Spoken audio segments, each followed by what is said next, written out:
lagi di video pembelajaran Manajemen Inovatif bersama saya Putri Marceluna dari kelas 2O Sumber Daya Manusia dengan NPM 1210459. Tonton terus videonya.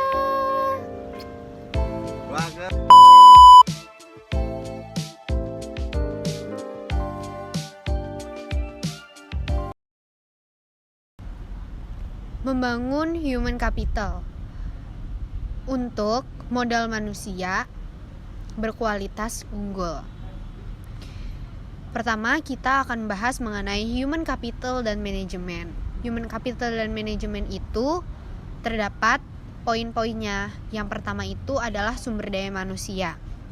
Sejarah peradaban manusia membuktikan bahwa manusia mampu menciptakan jauh lebih banyak informasi dari yang diserap oleh manusia itu sendiri dan dapat mempercepat perubahan jauh lebih cepat dari manusia yang mengikutinya. Manusia seperti ini adalah manusia memiliki keterampilan, kompetensi, dan pengetahuan yang diperolehnya melalui pengalaman belajar. Yang kedua yaitu sumber manusia yang unggul. Jika suatu bangsa ingin maju dan sejahtera, maka bangsa itu memprioritaskan investasi pembangunan sumber daya manusia untuk mencapai tingkat nilai yang tinggi dan tersedianya SDM unggul. Kemudian, yang ketiga, investasi pendidikan untuk sumber daya manusia yang unggul. Pembangunan human capital melalui investasi pendidikan oleh pemerintah, swasta, maupun masyarakat penting untuk mempersiapkan masa depan bangsa yang lebih baik lagi. Yang keempat, yang harus disiapkan sebagai manusia yang berkualitas unggul yaitu variabel penting sumber daya manusia. Variabel penting dalam sumber daya manusia adalah kemampuan, sikap, nilai-nilai, kebutuhan-kebutuhan, dan karakteristik demografinya. Variabel tersebut menurut Gomez pada 2003 Jilid 26 dipengaruhi oleh lingkungan seperti norma dan nilai-nilai masyarakat, tingkat pendidikan, dan peluang yang tersedia. Kemudian, ada pentingnya manajemen sumber daya manusia. Mengapa itu penting? Karena sifat sumber daya manusia selalu berkembang atau bisa kita sebut selalu bergerak dinamis, baik jumlah maupun mutunya.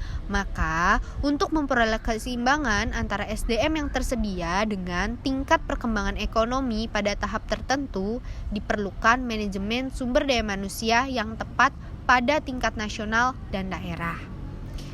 Selanjutnya, kita juga harus penekanan kaulatis sumber daya manusia, seperti penekanan kaulatis spiritualnya, meliputi aspek iman, takwa, dan moral, kemudian kualitas masyarakat dan berbangsa termasuk kesetiakawanan, sosial, rasa tanggung jawab, dan disiplin sosial, dan penekanan terhadap kualitas kekarya yang meliputi faktor pribadi, yaitu kecerdasan, pengetahuan, keterampilan, dan mandiri. Faktor yang kedua yaitu faktor lingkungan dalam organisasi, seperti situasi kerja dan cara kepemimpinan. Dan faktor yang terakhir, faktor yang ketiga yaitu faktor luar atau faktor eksternal organisasi, seperti memahami nilai-nilai sosial dan ekonomi. Kemudian, human capital, SDM, kebutuhan sumber daya manusia di Indonesianya itu sendiri seperti apa?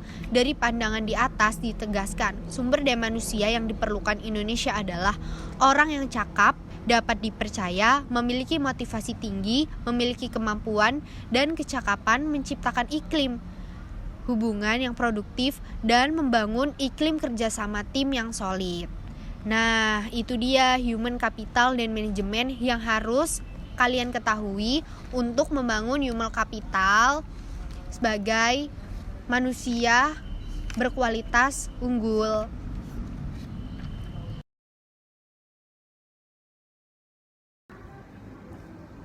Nah, itu dia materi mengenai human capital dan manajemen yang harus teman-teman ketahui. Sekian video pembelajaran manajemen inovatif dari saya. Tonton terus video saya. Bye-bye.